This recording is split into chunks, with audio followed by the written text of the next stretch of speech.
Good morning all of you, welcome to online class. So how are you all? कैसे हैं आप सब? उम्मीद है कि आप सब अच्छे होंगे। Well, my name is Irshad and I am your English subject teacher. Today we shall discuss the English grammar. बच्चों, आज से हम आपकी 5th क्लास की ग्रामर स्टार्ट कर रहे हैं। तो ये ग्रामर का पहला चैप्टर है। ग्रामर का पहला चैप्टर है इंट्रोडक्शन, यानी परिचय। ग्रामर का परिचय है जी, से हम स्टार्ट कर रहे हैं। तो आप सबको इंग्लिश की कॉपी अलग बनानी है और जो इसके नोट्स हैं वो आपको सेंड कर दिए जाएंगे। तो सभी बच्चे ध्यान से इस वीडियो को देखेंगे, ध्यान से समझेंगे। So now let's start the topic introduction. Subject है आपका इंग्लिश ग्रामर। बच्चों, ग्रामर होती क्या है? ग्रामर को बोलते हैं हम व्याकरण, हिंदी में बोलते हैं व्याकरण। तो आपको पता होना चाहिए कि ग्रामर कहते किसे हैं और ग्रामर का पढ़ने का हमारा मकसद क्या है। ग्रामर को हम पढ़ते किस लिए हैं, तो हम यहाँ समझेंगे कि ग्रामर कहते किसे हैं, ग्रामर को पढ़ने का हमारा उद्देश्य क्या है। तो स्टार्ट करते हैं डेफिनेशन ऑफ ग्रामर। ग्रामर की परिभाषा क्या है, तभी आपको क्लियर होगा कि ग्रामर कहते किसे हैं।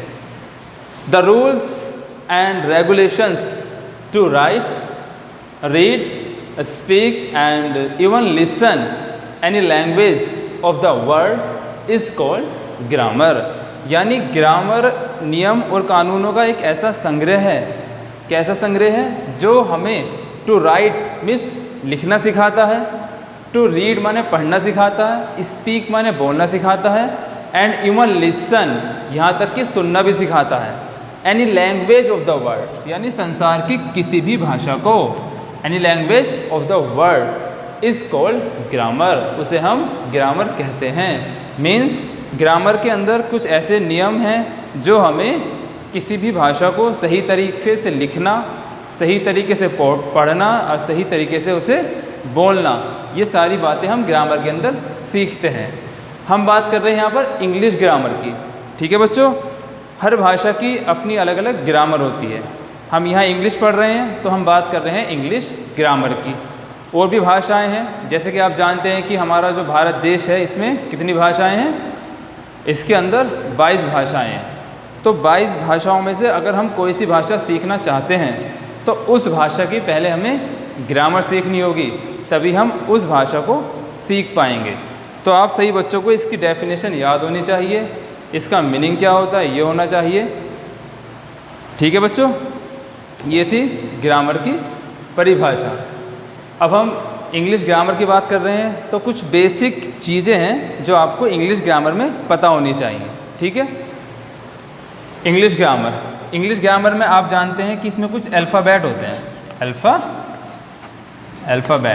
अल्फ़ाबेट किसे बोलते हैं? अल्फ़ाबेट को हिंदी में बोलते हैं वर्णमाला, यानी इंग्लिश की अल्फ़ाबेट। हम बात कर रहे हैं इंग्लिश ग्रामर की, तो हम इंग्लिश की अल्फ़ाबेट की बात कर रहे हैं। ये आपने सबने पढ़ रखा है। अल्फ़ाबेट होती है वर्णमाला, यानी इसके अंदर कुछ लेटर्स दिए होते हैं ए से लेकर जेड तक। ठीक है, जो ये ए से ए टू जेड जो लेटर्स हैं, ए टू जेड तक के जो लेटर्स हैं, इन्हें बोलेंगे हम अल्फ़ाबेट। अल्फ़ाबेट के अंदर ए से जेड तक के लेटर्स आते हैं, अक्षर आते हैं। आप सभी जानते हैं कि ए से जेड तक कितने अक्षर होते हैं? 26 अक्षर होते हैं।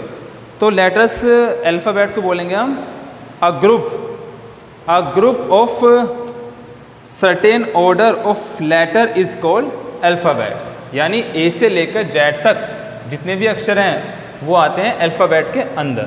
ठीक है बच्चों, अब लेटर्स आपने सबने पढ़ रखे हैं कि लेटर्स होते क्या क्या हैं। लेटर्स होते हैं आपके 26। ये टोटल कितने होते हैं? ये जो लेटर्स हैं यहाँ से यहाँ तक के लेटर्स कितने होते हैं? 26। जैसे ए बी सी डी, ये सब 26 होते हैं। जो ये अक्षर हैं, इन अक्षरों को बोलते हैं हम लेटर्स।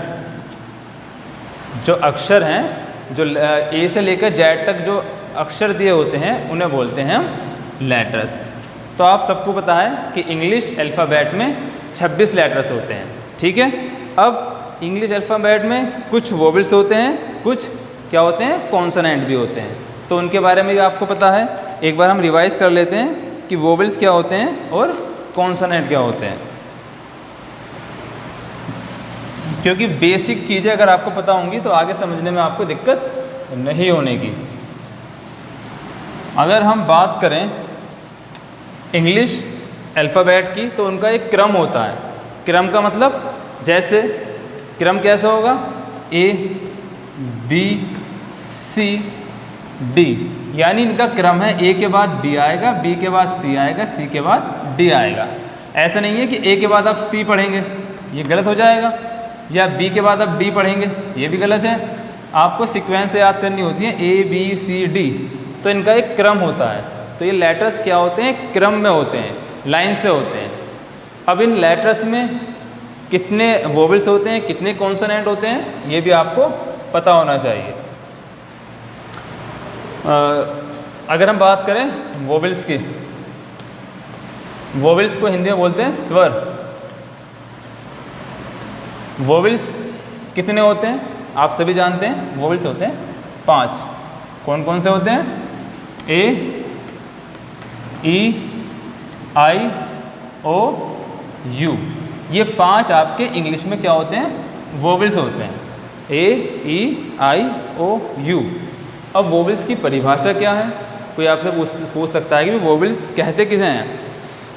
तो बच्चों वोवेल्स ऐसे अक्षर होते हैं जिन्हें बोलने के लिए दूसरे अक्षरों की आवश्यकता नहीं पड़ती। वोवेल्स ऐसे अक्षर होते हैं जिन्हें बोलने के लिए दूसरे अक्षरों की आवश्यकता नहीं पड़ती। दूसरी पहचान क्या है कि अगर आप वोवेल्स अपने मुंह से बोलते हैं, जैसे A E I O U, तो जो आपकी जीभ है ना वो एक जगह स्थिर रहती है, वो हिलती नहीं है, ये एकदम बोले जाते हैं, एकदम आपकी जो सांस है वो बाहर आती है, ठीक है। ऐसे अक्षर वोवेल्स होते हैं, इनकी संख्या 5 होती है। अगर हम बात करें किसकी, कॉन्सोनेंट की, कॉन्सोनेंट्स। कॉन्सोनेंट्स को हम हिंदी में क्या बोलते हैं, व्यंजन, व्यंजन, ठीक है। अब ये कितने होते हैं, सपोज 26 हमारे टोटल होते हैं, 26 में से 5 निकाल दो, कितने बचे, 21। तो हमारे जो कॉन्सोनेंट होते हैं वो होते हैं 21। इन 5 को हटा दो, इन 5 को हटाने के बाद आपके पास 5 बचे 21, तो 21 होते हैं आपके कॉन्सोनेंट। जैसे B हो गया, B C D, सपोज आगे भी हैं, तो ये 21 है। अब इनकी पहचान क्या है, कॉन्सोनेंट को बोलने के लिए आपको वोवेल्स की आवश्यकता लेनी पड़ती है। यानी जब हम कॉन्सोनेंट्स को बोलते हैं ना, तो इसमें हमारा जो हमारे लिप्स हैं, जो हमारे होठ हैं, जो हमारे दांत हैं, जो हमारी जीभ हैं, वो सब काम करती हैं। जैसे हमें B बोलना, B में देखो हमारे होठ भी हिल रहे हैं, B, और B के अंदर क्या है, B प्लस E, इसके अंदर जो है E मिला हुआ है, तो ये बन गया B। मीन्स जो कॉन्सोनेंट होते हैं उनके अंदर वोवेल शामिल होते हैं। जैसे हमने B बोला तो B में E तो जुड़ा हुआ है ऑलरेडी, तो E यहाँ पर क्या है, E है वोवेल्स, और ये किस में जुड़ा हुआ है, कॉन्सोनेंट में। तो इसकी परिभाषा हो गई कि ऐसे अक्षर जो वोवेल्स की सहायता से बोले जाते हैं, ऐसे अक्षर जो वोवेल की सहायता से बोले जाते हैं उन्हें कॉन्सोनेंट कहते हैं। आई थिंक आपको ये समझ में आ गया होगा वोवेल्स और कॉन्सोनेंट्स क्या होते हैं, यह आप सबको याद होना चाहिए, ठीक है। ये थी वोवेल्स और कॉन्सोनेंट की बात। अब आपको पता होना चाहिए कि एक वर्ड, एक शब्द कैसे बनता है। एक शब्द WORD, वर्ड का मतलब आप जानते हैं कि शब्द होता है। एक शब्द कैसे बनता है, शब्द बनता है बच्चों अक्षरों के योग से, यानी अक्षरों के मिलाने से। जैसे मैं लिख दिया C plus A plus T, यानी ये तो है आपके लेटर्स LETT, ये तो है लेटर, ये भी लेटर है, ये भी लेटर, ये भी लेटर है। तो C, A और T, इन तीनों को हमने जोड़ दिया तो बन गया कैट। तो ये कैट जो बना है ये बना आपका वर्ड, यानी शब्द। ये जो आपका कैट बना है ये बना है अक्षरों के योग से, यानी लेटर्स के योग से। तो लेटर्स के योग से जो शब्द बनता है उसे आप वर्ड बोलते हैं। इस तरह से वर्ड बनता है। वर्ड बनता है अक्षरों के योग से। ठीक है, अब हम बात करते हैं एक सेंटेंस की। एक सेंटेंस कैसे बनता है?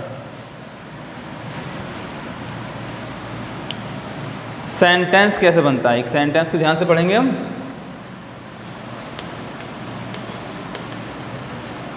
सेंटेंस, सेंटेंस का मतलब होता है एक वाक्य, यानी एक लाइन। अब सेंटेंस बनता क्या है? सेंटेंस की परिभाषा क्या है? तो सेंटेंस की परिभाषा है अ group of words,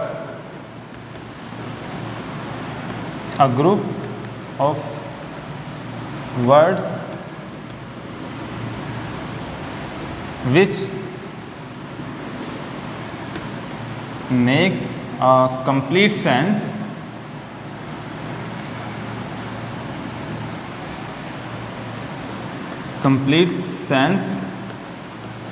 is called sentence। Means a group of words, शब्दों का एक ऐसा समूह, विच माने जो, मेक्स अ कंप्लीट सेंस, जो हमें एक पूर्ण अर्थ देता है, यानी पूरा अर्थ देता है, सही अर्थ देता है, उसे हम सेंटेंस बोलते हैं। इसमें बात कर रहा है ग्रुप ऑफ वर्ड्स, यानी इसमें कई सारे वर्ड्स होते हैं। वर्डों को मिलाकर ही हम सेंटेंस को बनाते हैं। जैसे फॉर एग्जाम्पल, अगर मैं एग्जाम्पल के द्वारा समझाऊं, जैसे एग्जाम्पल है Ram is a good boy. ये एक एग्जाम्पल है, राम एक अच्छा लड़का है।